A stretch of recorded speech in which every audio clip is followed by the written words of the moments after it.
welcome to FACEIT TV, where there is Quake. We have been gifted Quake by the FACEIT gods over here, and I'm with DDK, and I couldn't be happier. How's it going? I'm really hyped after that intro. That intro was so damn That's good, really wasn't awesome. it? It's way better than your CF stuff. Yeah. Sorry, mate. I agree. Do you remember though? There's no item buying in this. There's nothing like this. There's no rounds. No economy. No economy. It's really straightforward. Quake's an easy game. That's the cool thing. These guys will make it hard. I wanted to get it on CS:GO Lounge because that generates ridiculous amounts of views, and it's so easy to watch. I just want to see what happens. I just want to see what people think. Yeah. Because it's just super easy. There's two dudes.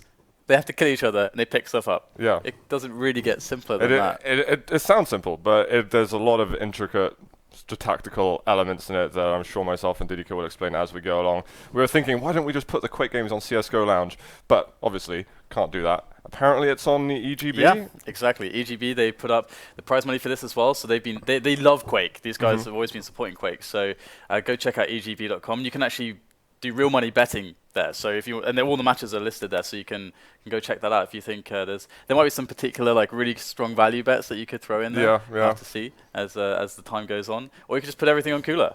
Yeah. Okay, so if you were going to put your skins on or whatever it might be, your money, who do you think you would put your money on today? Today, Cooler. Cooler. You're a brave man. Because Cooler earlier this year this is the most incredible, there's the 125 FPS league, which is the main league that goes on in Quake Live community at the moment.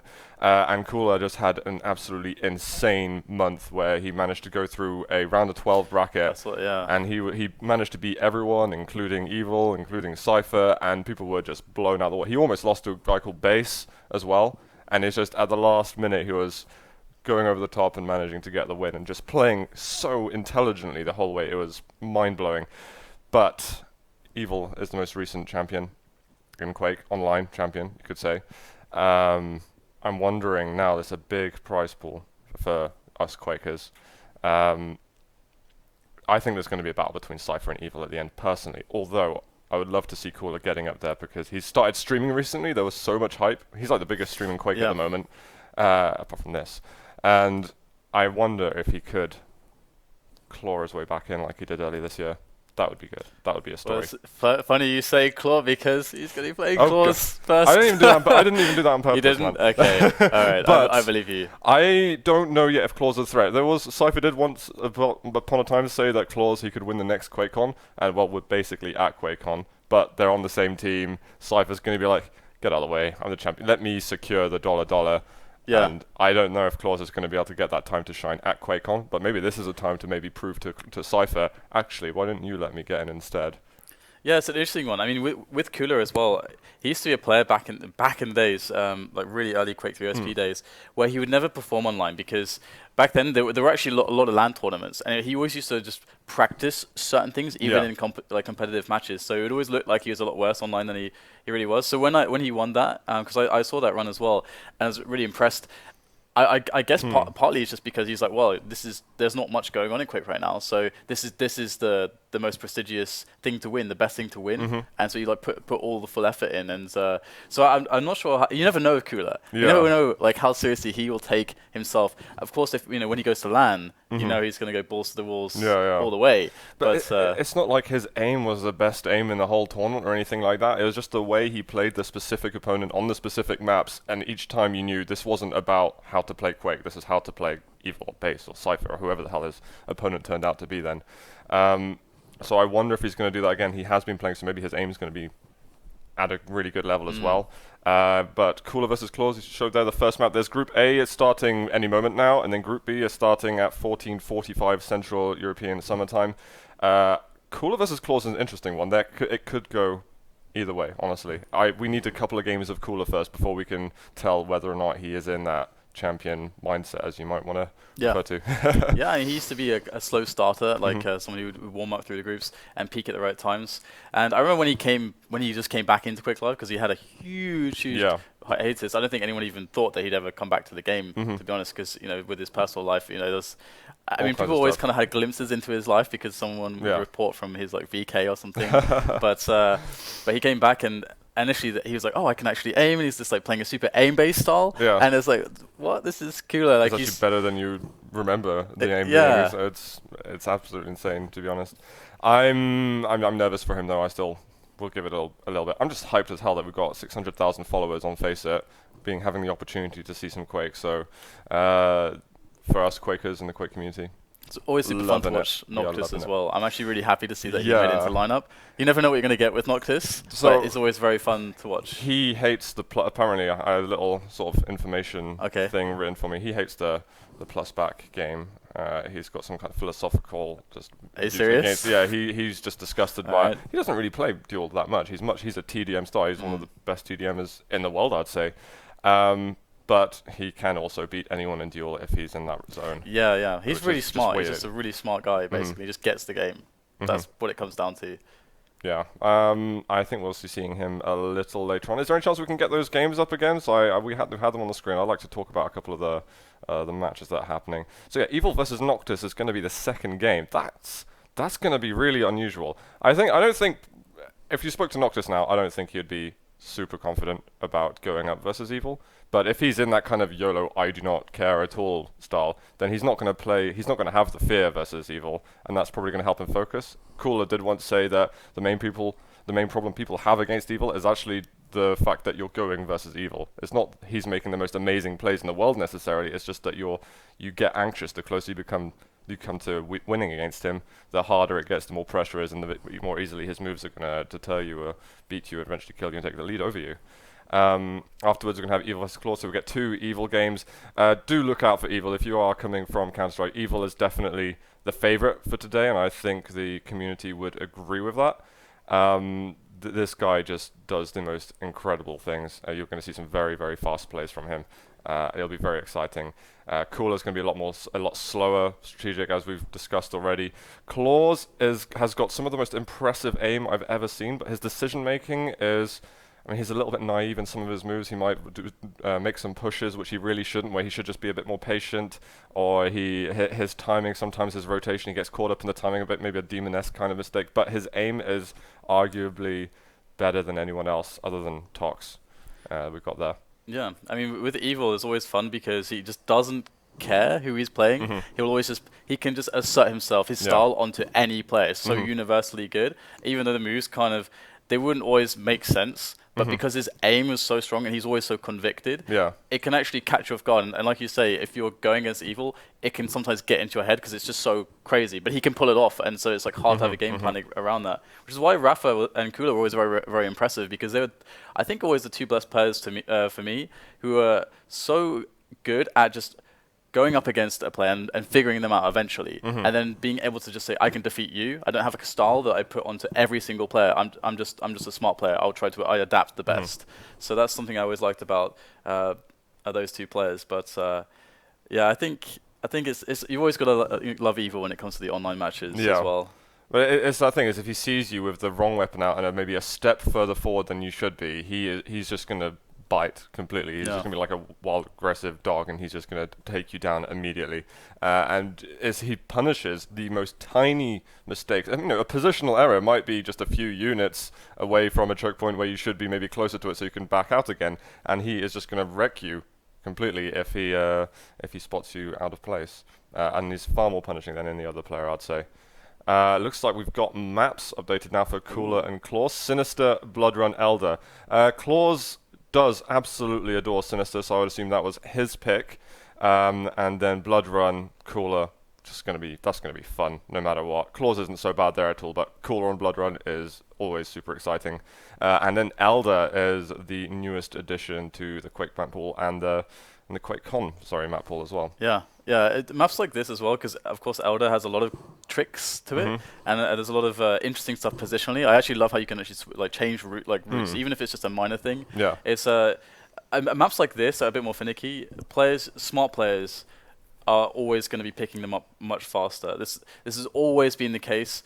Back when Eric was first introduced, CTM was by far the best player because he just figured it out straight away. And players like Noctis, for example, are really good at that. I imagine Cooler, even though he in the old days, like 10 years ago, he was super resistant to new maps. He's changed from those days. He accepts the new ways, and I'd expect him to be very, very, very fluid on here as well. So. Very interesting. It has 2 set spawns as well, so that's quite an interesting dynamic because that wasn't present when last time I was casting that. So it's a very unusual thing to have in a Quake duel map, or any Quake competitive map at all, to be honest. And even in general, the idea of the key, and then it respawns in the same place once you kill the guy with the key, and then you're able to unlock that little passage on the map.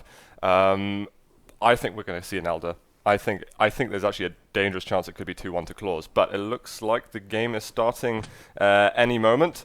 Guys, we are on the FACEIT Road to QuakeCon tournament here. We've got Cooler versus Clawz, and we are checking out Clawz at the beginning on his map pick.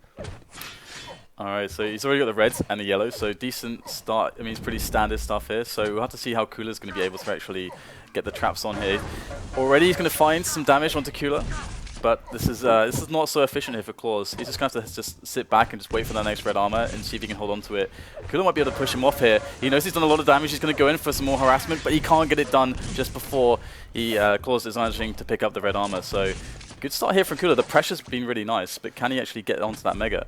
I felt that Clawz was actually afraid that Cooler would have a railgun at that point. He looked like he was trying to dodge that angle, but managed to defend himself nicely and can't stick around for the Mega, unfortunately for him. But that's actually a good, a tame move, showing some discipline over here, that he's not willing to take the risks and just get rocketed by Cooler over and over again. He's going to have to sacrifice control completely, but 0-0, Clawz can very easily wiggle his way out of this. Yeah, and Cooler's managed to basically get himself stacked up on all the weapons now as well. So he's got all the utility he needs to take a good fight. He's just got to try to find it. And he knows as well that he's going to actually have the edge when it comes to his stack. So he's going to understand that Clawz doesn't want to fight him right now. Clawz just needs to try to be sneaky. And so Clawz wants to get some damage. And will Cooler actually predict this? Or no, he's not actually going to be hanging around at all. But of course, not much gain from Clawz there with that red armor pickup. But it will be a nice rocket from Cooler to put Clawz down really low. So Cooler's really in good control of the swing of things early on here. Yeah, the rockets are amazing. Just then, Clawz is extremely happy to see a 25 bubble and a 50 health bubble as well.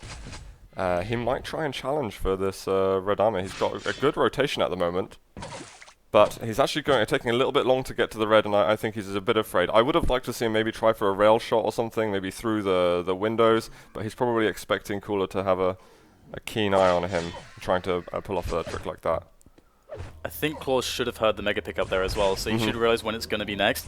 But taking damage at this point, it kind of sucks as of course he's down to 100 armor. He's just trying to get the pressure in, but Cooler seems to be ready for this at every turn. And it's just a matter of time. And if Cooler can get another lick of damage in here before the Mega comes up, then Clawz is going to have absolutely no challenge on it at all. And it's just going to be Cooler going for the frags. And he's going to find him quickly by the jump pad, by the yellow. Good damage, and he will make the kill as well. First blood to Cooler. I thought Clawz was playing some pretty smart game there, but getting caught off at the lower yellow, not very good for him whatsoever. Trying to run away, his defensive rockets almost got him out, but not quite. And now Cooler being able to get the first frag and maintain the control like this is going to be so difficult for Clawz. I'd imagine at least 2 minutes for control for Cooler at the minimum right now.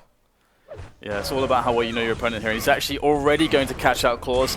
Misses the flick rail, so decent damage by Clawz, but will he be able to replenish and get ahead of Cooler on the stack? It's very unlikely that's going to happen. Cooler has all the times. He's got the rotation. There's a 3 seconds between the Mega and the red, but Cooler can take that really fast route. Oh, that's really nice. It's a bit of damage there. He will finish off Clawz. Very key timing as well. Mega, reds, Clawz is in a lot of trouble here. He's going to get everything. The timing for that kill was just to absolute perfection. Get the Mega, and now he's going to try and offset the timing of the red a little bit. I'd wait a couple more seconds so that you can get from the Mega to the red comfortably. The way he set it up is like he could pick up the Mega health next time round and then do damage on the red armor, providing Clawz tries to pick it up, of course. And we have right now Cooler just doing the round, seeing if he can figure out where Clawz is going to go, trying to actually predict him, get ahead of the single yellow that Clawz is able to sneak away here and there. And he can also, depending on how he feels Clawz is as a player, try to allow Clawz to make a mistake and almost trap himself here, and he's actually going to find him very quickly. God. Perfect rockets from Cooler, and that's a 3-0. And Clawz needs to find something here. He's going to steal away yellow, but again, Cooler knows everything about the map right now, all the rotations, so he's really in the head of Clawz, and you can see that he's reading him very well so far. Yeah, he's like, he didn't see him at the red armor, and he's like, right, where else would he be looking? Sneaking down at the bottom areas. As you said, those rockets completely disabling his movement. I have not got high hopes for Clawz at the moment. Cooler is playing a level ahead. And to be honest, Clawz's aim actually hasn't impressed me as much as I thought it would. It's usually his best feature. Hitting, 60% rail usually, 40+% LG. I mean, these are the characteristics you'd normally associate with this player. Yeah, he's got all the weapons now, as we can see, but it's definitely been very difficult for him to find opportunities to like, land good damage. Quakecon actually catching him out of position quite often here, so not sure what the pause is about, but we can see that 8 megas to Quakecon, 10 yellows, 7 reds. He's way ahead of all the pickups, and right from the beginning, Quakecon is a player you don't want to allow just such a dominant control of the rotation of all the items. And Quakecon not even hitting that much, but it's just, again, the opportunities that he's affording himself and always catching Clawz in poor engagements for Clawz when he has less stack on top of it, and just he's hitting his rockets to boot. So really nice to see that he's having a good start here, but maybe Clawz can still bounce it back. It's just the halfway mark. It's only three frags so far. Yeah, I just feel like Clawz has played way too passively. He's not been trying to do damage on the big items or anything like that. Clawz it's almost like he's just terrified of confronting Quakecon. Now 3 rails in a row. Clawz is going to be right next to an imminent death, essentially. Quakecon just got to try and find him at the moment. Another rail. Good rocket will do the job. But, yeah. Clawz isn't really helping himself by taking those opportunities. Every time he's going in a fight, it's like he's trying to run away from it immediately. He should man up, Clawz. Come on. Yes, Quakecon also forcing him off the yellows that he might actually want to be taking as well, and that's just enforcing Quakecon's ability to be strong positionally, to enforce his rotation. And again, now Clawz, the next yellow that's going to come up is going to be at the top one. If he wants to go for that, he's pressuring the red as well. But again, Quakecon's got complete dominance of this area using the teleporter. He can dart back to the lower yellow where he thinks that Clawz might be going. He's going to steal it away, and he heard Clawz there as well. So Clawz is going to continue to get absolutely nothing. Quakecon can take a couple rails here, maybe 3 rails, but still be just picking up the armors. It just doesn't even matter right now. Clawz cannot finish him off. That's absolutely right, but I like the fact that at least Clawz is now trying to do some damage. I feel like it's several minutes too late, and he didn't even have the stack to make those moves, but at least he's taking some risks now. He knows he has to take risks, otherwise there's not going to be a single chance for him to get back in the game. 3 frags doesn't seem like a lot, but the way that Quakecon has been playing it with his control, the amount of health and armor he seems to always have, it's a mountain to climb for Clawz at the moment. But if he can get that first frag, the following 2 could be very quick if he manages to play off the spawns well. Yeah, that's the thing. You never know when it comes to a game like this. Like, you just get the frag in the right area, get those follow-up spawn kills. Could be really quick, but Clawz gets red, actually. That's interesting. Quakecon kind of gave that one up. He wasn't able to do any damage on him either.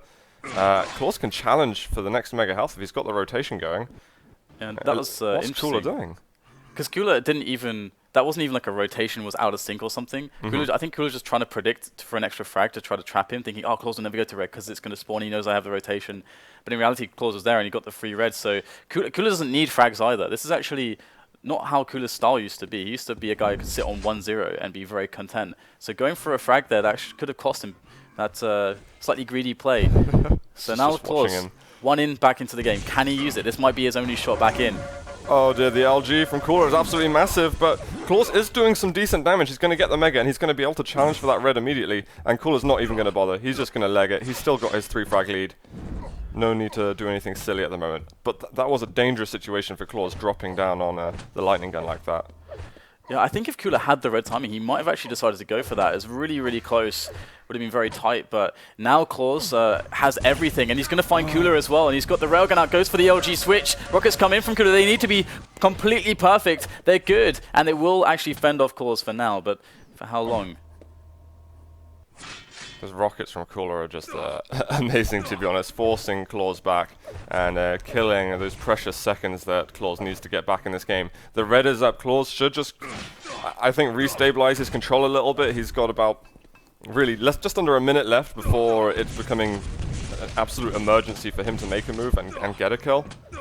But, his start, when he's meeting Quakecon in these close combat situations, he's got the rail out. Why has he got the rail out there? He's expecting Quakecon to jump over towards the red area or towards the shotgun, and now finally he's pushing through choke points, but the rockets are just sending him right back the other way.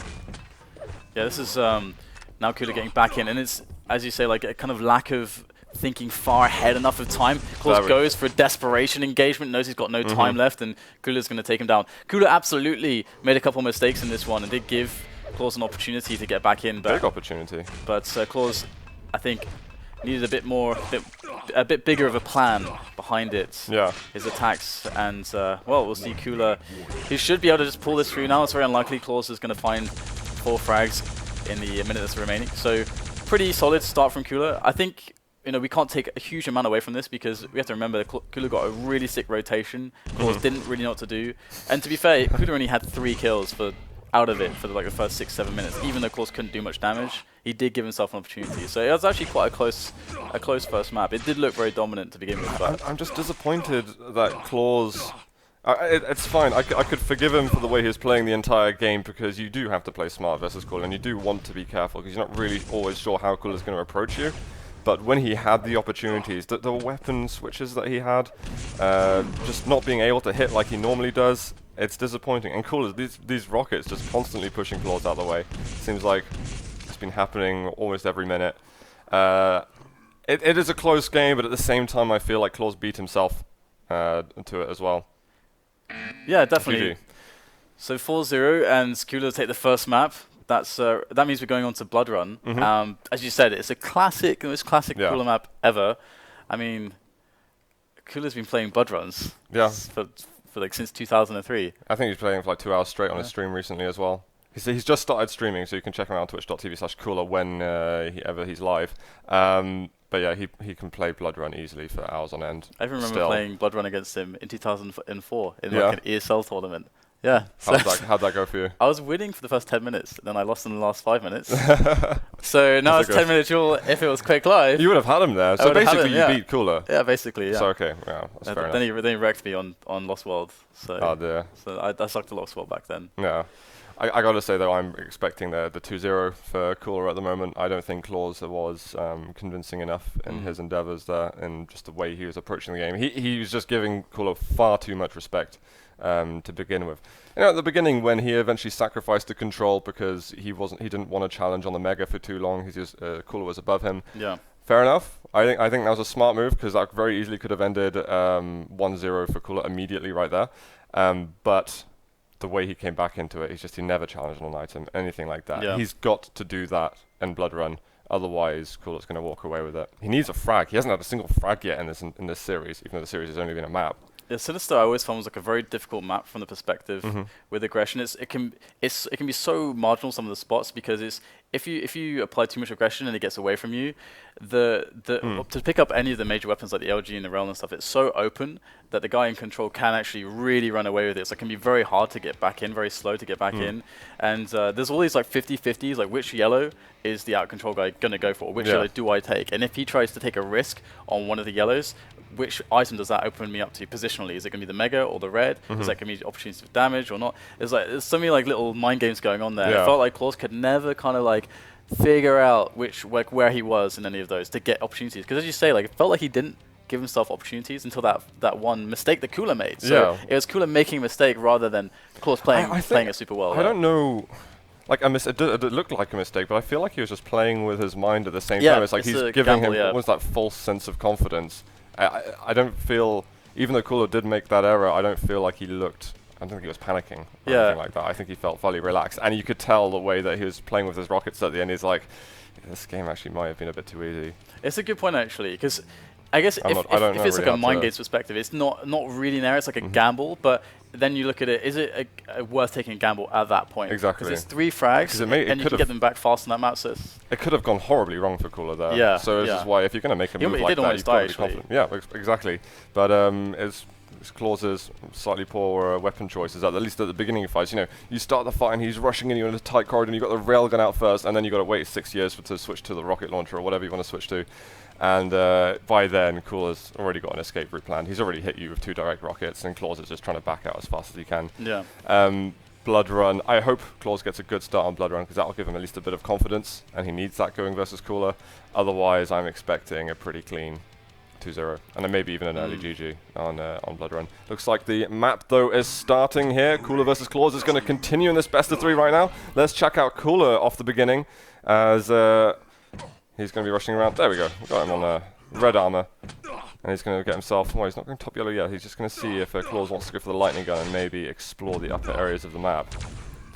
So this is that situation now. Okay, how do you handle the next red armor? So the second red armor is the next big item to spawn. Cooler already took damage there, so that's actually going to hurt his ability to go for it. And he doesn't have a rocket launcher or a railgun. So that single shot there has really crippled Cooler and his ability to get onto the next Mega now. So this map, Cooler can basically just chill even for the next 5 minutes, depending on how fights goes and how he sees Clawz style. But Clawz has actually left up the red there, and this could actually hurt him. We'll have to see, because Cooler now can get damage onto the red. Clawz needs to get something good. Nice prediction from Clawz. What the rocket getting the direct? Didn't even have a line of sight over him, but very well predicted rocket. I felt like Clawz maybe had a bit more of a chance, or maybe he may have been weaker than I was expecting him to be. I like it's kind of like a bait almost with the red, but what is this again? God. Cooler catches him off guards. Can he get out of here? Clawz is going to be extremely weak after that. Cooler's just taking. He didn't really need that 50 health build, but just in case Clawz is looking around for some extra health, that's not going to be up for him. Clawz might be able to get this mega health. He will, and he will be able to back off.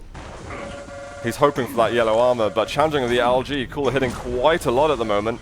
And he's missing his rail shots. Clawz needed to do more damage off that to have a good chance off the spawn. 1-0 already for Cooler. Yeah, it feels like Cooler is kind of like this Buddhist monk right now. He's like meditating.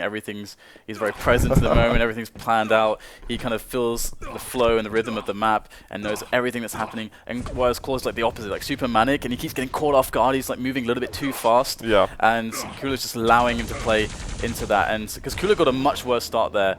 Clawz almost saved it, but now he's back into control again. This is where we saw the danger from Cooler on Sinister as well. He got that control, and Clawz couldn't manage to whittle him down enough to get good opportunities. I like the fact that Clawz was able to get the first damage of the game off, and I thought that was going to be a good omen, and he's going to be able to maybe take the lead off the start, but his aim seems off. I was hyping his aim so much, and it just feels so mediocre right now. Yeah, it's also very hard for big game players to do well if they're very aim-centric, when they don't have the stack advantage, because then they can't take inefficient engagements and just barrel you down with the stack and not even have to care about positioning all that much. And, well, he's going to get a red armor, but Cooler's going to throw the damage in, so he's still really ahead here. Cooler's trying to weigh up. Where is Clawz going to go? The two yellows, as you said, which the decision are you going to make? Are you going to guess your opponent's going to go to? Clawz was trying to go for that top yellow. Cooler's going to get himself a frag, and he's going to be able to find the lower yellow as well, so he guessed right, and he played it perfectly. Oh, this is dangerous. Wow. I mean, constant damage. One of the ways you can get back in, like that situation we saw on the previous frag, where there's red exchanges, if Cooler had missed like one of those, and then of course we get 3 hits from Clawz or something, then maybe Clawz can come back in. But if Cooler's just hitting at the same amount with more stack, then I mean you just have to do the simple math. You're just going to lose, aren't you? Yeah, if you can play the perfect game, then yeah, you're going to lose. So let's see if Clawz can bring this back a little bit. There should be a yellow up for grabs. You should at least be able to hold on to 1 yellow, but so far Cooler is able to actually pressure him off of those or just damage him out. He's baiting this one as well. Yep, Clawz he does get a direct grenade, which is going to help him a tiny bit. Is he going to try? He tries to steal the red, but again, Cooler's presence. Clawz just assumed that he was going to be dominating the red area, so he's like, oh great, I can get myself a yellow armor. But again, mind games from Cooler. He knows how desperate Clawz is, and he felt he was going to do that. Yeah, that's like such a brutal gamble for Clawz, because he never would have expected Cooler this early into the game to do a gamble like that, and that can really compound the psychological edge. Now Cooler's feels so dominant on the map, so I have to see again if Cooler can keep making these really nice gambles, or if Clawz is going to get the better of one of them with just some good damage. Because as you say, we need to see the aim coming in, but he's just got grenades, so yeah, it's not going so well for him so far. Clawz is trying to jump out, but he should do a bit more of a wiggle, I think, rather than launching himself into the air for an easy rail by Cooler. Mega's going to be up next. There is top yellow, so if Clawz fancies getting some resources, then that will be up for him. He's not going to even make it there. He's taking nothing. He's living on the shards, essentially, and Cooler's just going to chase him down. Easy frag in the air, going towards the teleporter. And Clawz is, once again, passive play. He's just unable to run away. He's not able to think a step ahead when he needs to. When you have to, when you're in a defensive position like that against someone who is essentially 200-200 most of the game. Yeah, Cooler is so good. He's one of the most consistent and best players when it comes to these mental gambles. Of, is he gonna go and risk the red now, or is he not gonna do it now? It's just he's just so very good at timing those, and so far it's given him a good lead. He's gonna catch Clawz out of position again. Clawz going for that red armor, taking way too much damage. Oh my goodness, this is disgusting. Cooler's hitting every rail, it feels like. I'm really curious how many items that Clawz has managed to have. See if I have a chance to. So 3 reds, 3 megas from Clawz. Cooler with a bunch more. 60% rel as well. Yeah, you can see the items that Clawz has had. He hasn't really been able to do much with it. Like at the red armor there, he took way more than 100. Well, than the benefits he got from the red. He's taking about 200 damage leaving it. Okay, that's good rocket work there from Clawz. He may have been deciding to drop down, but those few rockets allowed him to suss out exactly where Cooler is standing. So now it's not going to allow him to land on this yellow, unfortunately, but it at least saved him from dying. So that's something, but he has the shards, but that's kind of all he has at the moment is shards. He goes for the trap on Cooler's, good rockets, but he won't be able to finish him off. And Cooler's, again, has the rotation. It's a good kill, considering the timing of when the items are spawning. So Cooler is really totally fine here. Oh dear. And Cooler's just waiting for the spawn. He's like, there's a good chance he'll be down there. I was going to say, he's controlling the rest of the map anyway. And I think he might continue to do so. He can get himself red, then go to top yellow. Maybe is Clawz going to go up there? He hasn't managed to get the turn on him, so 50 armor there for Clawz. Is he even going to take it? I think he was scared that Cooler was chasing him, so he didn't even get the armor, actually. It's just exactly, you're going up versus Cooler and you're just terrified. He's on the map against you, so you just feel uncomfortable no matter what you're doing. This is a really dominant performance by Cooler, and I'm actually extremely excited to see him play like this, because it gives us a clue as to how we might see him play versus the other guys in his group, and maybe later on. Yeah, he's really stepping it up for the tournament matches here, and the thing about this as well is that he's making it look really easy, but in his head right now, he's always got the rotation of all the items and how they're spawning on the map. This might be an opportunity. He's not doing any damage for a good solid few seconds there, allowing Clawz to just drill into him with the LG. So this could be an in for Clawz. I mean, just as we're talking about how perfect he's playing, he's going to give up a lot of damage, and the tables will flip a little bit here. But again, Clawz needs to get the frag, and he needs to establish rotation himself. And I think Cooler was a bit too relaxed just then when he went for that fight, and maybe he was just expecting Clawz to be passive again and just run away as soon as he goes into the room. But it's like, oh, I've actually got to fight him now? Fair enough. But honestly, if I was Clawz right now, I'd just tap out. Just GG. And he's waiting for him to go for the health as well. But he's not going to fall for it. Oh no, he will go for the HP in the end. So very well read by Cooler. Oh my god! These are ridiculous rails again from this guy. What is happening? Absolutely amazing. I'm loving this stuff from Cooler at the moment, and I wonder if a Cypher or a Clawz are looking at him and thinking, oh, this might be a hard day. Because otherwise, Evil's probably thinking, oh, this is going to be $1,500 in the bag. Nice day of work here for me. Yeah, he clearly feels like this is pretty easy right now. Oh, wow. Fantastic frags from Cooler. And there's only been like one slight lapse of focus this entire map, but otherwise he's just playing the maps incredibly well and playing the map around his opponent and reading his opponent as well, incorporating all of that and just doing it super well. Very smooth stuff from the Russian legends. Yeah, there's a couple of funny things that happen on Cooler's stream sometimes. When he's playing a game, he's often laughing and maybe talking to the guy he's playing with. And at the same time, he's got absolutely perfect control, and he's appearing on the item just the second they spawn. And it's like, how are you able to do that? It's like some people find playing a guitar and singing at the same time, you know, they can't really make that work at all. But Cooler's able to, yeah, we can fanboy him a little bit more. But yeah, he definitely deserves it at the moment, because this is what we need to see from him.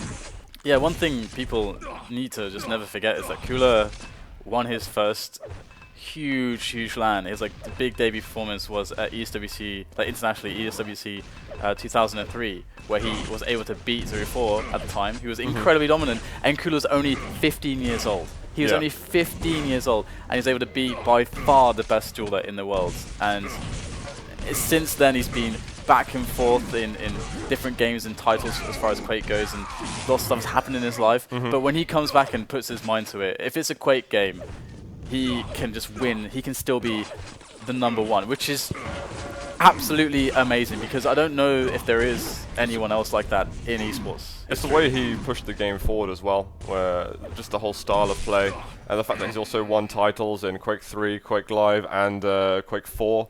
And he's got 10+ titles, I think, over these games. The guy is crazy, and that is, I'd say pretty easy. The score was close on Sinister, even though I think that Clawz was already accepting defeat almost from the beginning, and Blood Run there, I mean, that was just a blowout completely. Yeah. 2-0. I was expecting to see Elder, to be honest. I was really expecting Clawz to get a map in, but he just looked like he was cold the whole time. His aim sucked, if I'm really honest. The question is, how do you find an answer for Cooler on Blood Run there? Can it be an aim? No, because Cooler was hitting like 80% rails, hitting everything. Can it be strategy? Well, Cooler's playing pretty efficiently, and he's not making mistakes. So it's kind of difficult to see. I don't think that Clawz was messing with his rotations at all. I think he could have done more spam, basically, just getting information, trying to zone out Cooler a little bit and trying to force his way onto an item and make sure that if Cooler is going to challenge for it, then he's at least going to take some good damage for it, or something like that. Exactly. He just wasn't messing with that at all. He was just like, no, Cooler, you take it. You go first. Please, sir, please take it. And Cooler's like, okay, I'll take it. And at the end, when he made that mistake at the top where he just let Clawz do way too much damage to him, he basically conditioned himself at that point to assume Clawz was going to run away from him. And I was like, oh my god, 7 minutes and you're finally fighting me? Oh, okay, sorry, I'll actually have to fight back now. Yeah, that's the thing. You can't be. It's like the passiveness, the playing not to lose badly kind of mindset versus, like you say, taking the risk, because you have to take risks and you have to be at risk of being blown out, basically, because you've got to mess with their rotation. Otherwise, you're never a guy this good. You're never going to get him off the map otherwise. But. Well, there's our first best of 3. Awesome. Our first Group A match is complete. We have another one coming up after the break. It's going to be Evil versus Noctis. Yes, that's going to be interesting on so many levels, actually. Yeah. All right, guys, we'll be back very shortly.